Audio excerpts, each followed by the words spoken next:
गायत्री हिंदी विद्यालय में आपका स्वागत है। नमस्ते बच्चों, मेरा नाम सतीश, मैं हिंदी अध्यापक हूँ। आज मैं 10वीं कक्षा के 7वां पाठ भक्ति पद नामक कविता पाठ में तीसरा भाग पढ़ाना चाहता हूँ। पाठ के संबंधित मैं कुछ प्रश्न पूछना चाहता हूँ। गुरु को किसे श्रेष्ठ बताया गया? गुरु को गोविंद से श्रेष्ठ बताया गया। मीराबाई का जन्म कब हुआ? मीराबाई का जन्म 1498 में हुआ। मीरा की प्रसिद्ध रचना क्या है? मीराबाई पदावली। बच्चों, किताब खोलकर 7वां पाठ देखिए और सुनिए। अगर कोई शंका होते तो गूगल क्लासरूम में पोस्ट कीजिए। बच्चों, आज इस पाठ में कवित्र का परिचय पद्य सीखेंगे। बच्चों, अभी देखिए विषय प्रवेश। प्राचीन काल से ही भगवत स्मरण भगवत भक्ति को महत्व दिया गया है। भगवान के नाम रूपी नाव से ही संसार रूपी सागर से तर सकते हैं। इसकी सही राह का मार्गदर्शन गुरु द्वारा होता है। ऐसी ही भक्ति संबंधी रैदास की चौपाइयाँ और मीराबाई के पद हम इस पाठ के अंतर्गत पढ़ेंगे। प्राचीन काल से ही भगवत स्मरण भगवत भक्ति को महत्व दिया गया है। అంటే ప్రాచీన కాలం నుండి భగవత్ స్మరణ అంటే భగవంతుని స్మరించడం, అలాగే భగవద్భక్తి అంటే భక్తుని భక్తికి చాలా ప్రాధాన్యత అంటే ఇంపార్టెన్స్ ఇవ్వబడింది। भगवान के नाम रूपी नाव से ही संसार रूपी सागर से तर सकते हैं।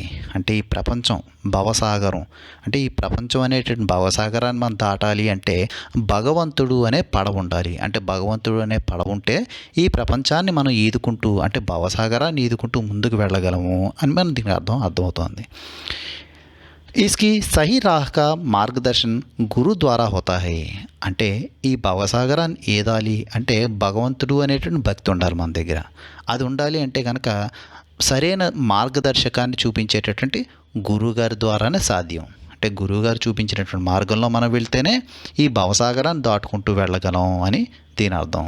ఐసి హీ భక్తి సంబంధి రైదాస్, అలాంటి భక్తి సంబంధమైనటువంటి పద్యాలు ఇక్కడ రైదాస్ రాసినవి, అలాగే మీరాబాయి రాసినటువంటి పద్యాల్ని ఈ పాఠంలో చదువుకుందాం।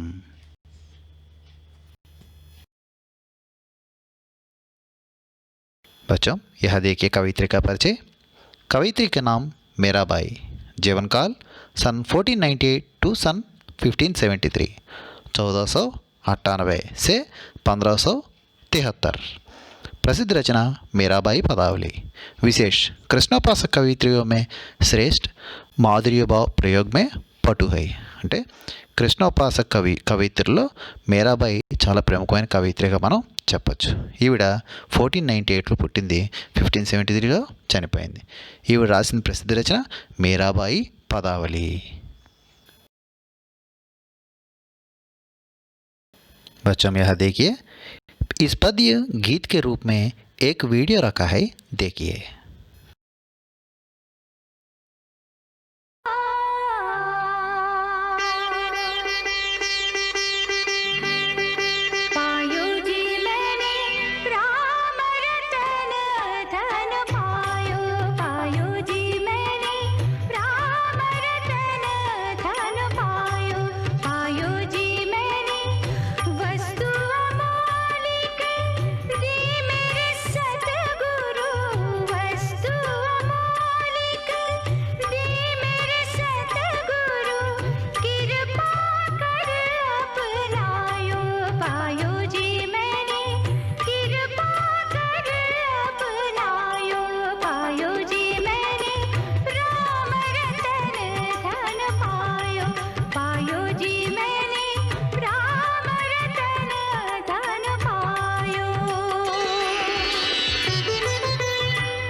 बच्चों यह देखिए, पायो जी मैं तो राम रतन धन पायो, वस्तु अमोलक धी म्यारे सद्गुरु कृपा कर अपनायो, जन्म जन्म की पूजी पाई जग में सभी खोवायो।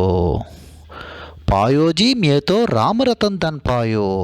పాన అంటే నేను పొందాను. ఎలాంటిది పొందాను? రామరతన్ ధన్ పాయో అంటే రామరతన్ లాంటి ధనాన్ని నేను పొందాను. వస్తు అమోలక్ది మ్యారే సద్గురు కృపాకర్ అప్నాయో. సద్గురు అంటే నేను పొందినటువంటి ఈ అమూల్యమైనటువంటి రామరతన్ లాంటి ధనాన్ని ఎవరి కృప వల్ల? కృపాకర్ అప్నాయో. సద్గురు అంటే సద్గురు గారు ఎవరైతే నా గురువుగారు ఉన్నారో ఆ గురువుగారి కృపతోనే నేను ఈ రామరతన్ లాంటి ధనాన్ని నేను సంపాదించాను. జన్మ జన్మకి పూజీపాయి జగ్మే సభీ ఖోవాయో అంటే నేను జగ్మే నా జీవితంలో అన్నిటినీ ఖోవాయో కోల్పోయాను అంటే నేను పోగొట్టుకున్నాను. కానీ ఎలాంటి సంపాదించాను? జన్మ జన్మ సంపదని కూడా పొంది తిని అంటే నా జీవితంలో అన్నీ కోల్పోయినప్పటికీ నేను రామరతన్ లాంటి ధనాన్ని సంపాదించాను.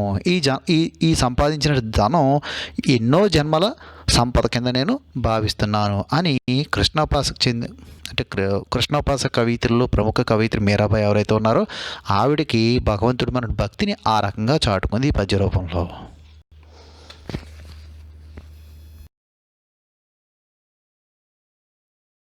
बच्चों यहाँ कुछ शब्द दे दिया है देखिए. पायो पाना टू गेट, मैं माई आई, रतन रत्न जम, नाव नौका शिप, अमोलक अमूल्य मोस्ट वैल्यूबल, म्यारे हमारे अवर्स, सद्गुरु अच्छा गुरु गुड टीचर. बच्चों यहाँ देखिए, खर्च ना कटे चोर ना लुटे, दिन दिन बढ़त सवायो, संत की नाव खेवटिया सद्गुरु भवसागर तर आयो, मेरा के प्रभु गिरिधर नगर हरक हरक जस पायो. ఖర్చు నా కటై చోర్ నా లుటై అంటే నేను రామరతన్ లాంటి ధనాన్ని సంపాదించాను కదా, ఆ ధనం ఖర్చు నా కటై నేను ఎంత ఖర్చు పెట్టినా సరే కటై అది తరిగిపోదు. చోరు నా లుటై అంటే నేను సంపాదించిన రామరతన్ ధనాన్ని ఏ దొంగలు నా దగ్గర నుంచి దోచుకుని వెళ్ళలేరు. దిన్ దిన్ బడత సవాయో పైగా నేను సంపాదించిన ప్రతి ఆస్తి ప్రతిరోజు కూడా ఇక్కడ సవా అంటే 1/4 అని చెప్తాం. పైగా నా ఆస్తి రోజు రోజుకి కూడా ఎంతో కొంత పెరుగుతూ ఉంటుంది తప్ప నేను సంపాదించిన ధనాన్ని ఎవరు తీసుకుని వెళ్ళలేరు. పైగా నేను ఖర్చు పెట్టిన అది తరగని ఆస్తి. అలాంటి ధనాన్ని నేను సంపాదించాను. సంతకి నావు కేవటియా సద్గురు అంటే ఇక్కడ నావు అంటే నా పడవ అంటే నా సత్యపు పడవ ఏదైతే ఉందో అది కేవటియా సద్గురు. కేవటియా ఆ పడవ నడిపేటటువంటి వాడు ఎవరిక్కడ? సద్గురు అంటే సద్గురు గారి కృప వల్లే నేను ఈ రామరత్న ధనాన్ని నేను సంపాదించాను. భవసాగర్ తర్ ఆయో అంటే ఆయన ఇచ్చినటువంటి గైడెన్స్ తోటి నేను ఆయన నా గురువుగారు కాబట్టి ఆయన నా పడవ నడిపేవాడు. నా సత్యపు పడవ నడిపేటట్టు నా సద్గురు గారి వల్ల ఈ భవసాగర్ మొత్తాన్ని నేను దాటుకుంటూ వెళ్తున్నాను అని చెప్తోంది ఆవిడ. అలాగే మేరాకే ప్రభు గిరిధర్ నగర్ హరక్ హరక్ జస్పాయో అంటే మీరాబాయి ప్రభు ఎవరెక్కడ? గిరిధర్ నగర్ గిరిధరుడు. నాగర్ అంటే నేర్పరి తెలివైనవాడు. ఆయన యొక్క గుణగణాలని ఆయన యొక్క గొప్పతనాన్ని హరక్ హరక్ జస్పాయో అంటే ఆవిడ హర్షాతిరేకం అంటే చాలా గొప్పగా ఆనందంగా సంతోషంగా ఆయన యొక్క గుణగణాలన్నింటినీ కూడా కీర్తిస్తుంది. జస్పాయో కీర్తిస్తూ ఉంది మన మీరాబాయి ఈ పద్య రూపంలో.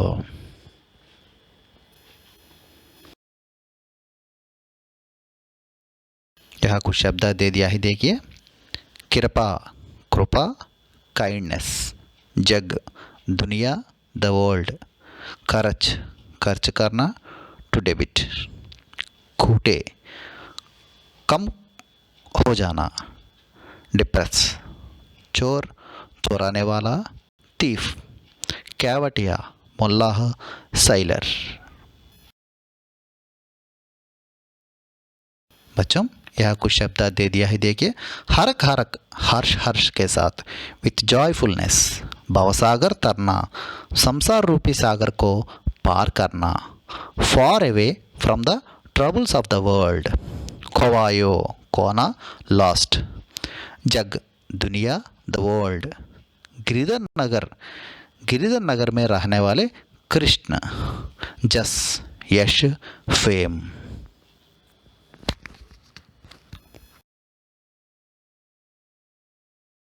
बच्चों यह भावार्थ दे दिया है, देखिए इस पद में మీరాబాయి సద్గురు की महिमा के बारे में వర్ణన कर रही है. అంటే ఈ పద్యంలో మీరాబాయి సద్గురుకి మహిమ, సద్గురు యొక్క మహిమ, ఆయన గొప్పతనం కోసం వర్ణిస్తూ ఉంది. हमें सदगुरु के मुख से ही राम नाम रूपी रत्न ప్రాప్త్ హోతి హై. అంటే మా సద్గురు గారి కృపతోటి మనకి రామనామ రూపీ రత్నం, అంటే రామనామం అనేటటువంటి రత్నాన్ని మనం పొందగలుగుతూ ఉన్నాం. కవయిత్రి कहती है कि मुझे राम नाम रूपी రత్న की పూజీ మిలి. అంటే రామనామం లాంటి రత్నాన్ని నేను సంపాదించుకున్నాను. मुझे यह पूंजी सदगुरु के द्वारा तथा उनकी कृपा से मिली.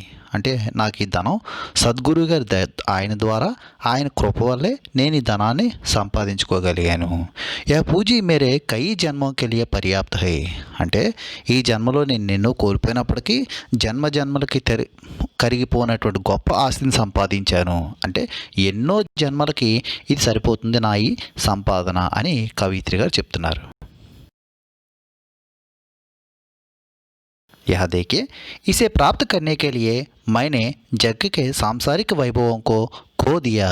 అంటే ఈ రామరత్నం లాంటి ధనాన్ని సంపాదించడం కోసం ఈ ప్రపంచంలో నేను ఎన్నో రకాల సాంసారిక ఫిజికల్గా వచ్చేటువంటి ఎన్నో వైభవాల్ని, సుఖాలని కూడా నేను కోల్పోయాను. మేరీ పూంజీ ఐసీ హై కి ఇసే ఖర్చు కర్నే పర్ భీ ఖర్చు నహీ హోతా. పైగా నేను సంపాదించిన సంపాదన, ఎలాంటి సంపాదన సంపాదించాను, ఎంత ఖర్చు పెట్టినా తరగని సంపాదించాను. ఖర్చు నహీ హోతీ అంటే నేను ఖర్చు పెట్టినా అది తరగిపోనిది. కోయి చోర్ బి ఇసే నహీ చొరా సక్తా. పైగా ఏ దొంగ కూడా నా ఆస్తిని, నేను సంపాదించిన రామరత్న ధనాన్ని, ఈ ఆస్తిని ఎవరు కూడా దోచుకుని వెళ్ళలేరు. యహ్ హర్ దిన్ సవాయే 1/4, 1/4 సవా అంటాం. దాన్ని మూల్య హోతీ హై అంటే అది రోజు రోజుకి కూడా నేను సంపాదించినటువంటి భక్తి అనేటువంటి సంపద పెరుగుతూనే ఉంటుంది, కానీ ఎప్పటికీ తరిగిపోదు. కవిత్రి और कहती है कि मेरी नाव जो है वह సత్య కి హై. పైగా నేను వెళ్ళేటటువంటి నా పడవ ఏదైతే ఉందో అది సత్యపు నావా అని కవయిత్రి గారు ఇక్కడ చెప్పడం కూడా జరిగింది. బచ్చం యహ దేగే ఇసే కేనే వాలా సద్గురు హై. అంటే నా సత్యపు పడవను నడిపేవారు ఎవరు అంటే కేవటియా. అంటే నా పడవను నడిపేవారు ఎవరంటే సద్గురు, నా గురువు గారు. మై ఉస్కి కృపాసే భవసాగర్ కో పార్ కర్తీ హూ. అంటే నేను నా సద్గురు గారి కృప వల్లే ఈ భవసాగరాన్ని నేను దాటుకుంటూ వస్తున్నాను. మేరే భగవాన్ తో శ్రీకృష్ణ గిరిధర్ నగర్ హై. మై హర్ష కే సాత్ ఉస్కే యశ్ గాతి హూ. మేరే భగవాన్, నా భగవంతుడు ఎవరు అంటే ఈవిడ శ్రీకృష్ణ భక్తురాలు కాబట్టి ఈవిడ భగవంతుడు ఎవరంటే శ్రీకృష్ణుడు. గిరిధర్ నగర్, ఆయన్ని మనం గిరిధరుడు అని కూడా పిలుస్తాం. ఆయన యొక్క గుణగణాలని, ఆయన యొక్క కీర్తనని ఈవిడ ఎలా పాడుతోందంటే హర్ష కే సాత్ అంటే చాలా సంతోషంగా ఆయన యొక్క కీర్తిని పాట రూపంలో పాడుతూ ఉంటుంది మన Mirabai.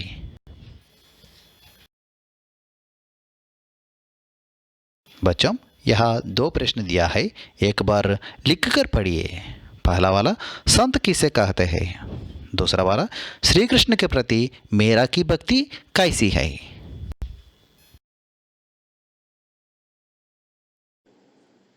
Children, please post your doubts in Google Classroom. बच्चों please post your doubts in Google classroom. बच्चों आज हम इस कक्षा में भक्ति पद कविता पाठ के संबंधित तीसरा भाग सीख लिया है. आने वाले कक्षा में चौथा भाग के रूप में भाषा की बात माने व्याकरणांश सीखेंगे. आज इस कक्षा में गृह कार्य में 2 प्रश्न दिया है और भावार्थ भी दे दिया है. एक बार अपनी किताब में लिखकर पढ़िए.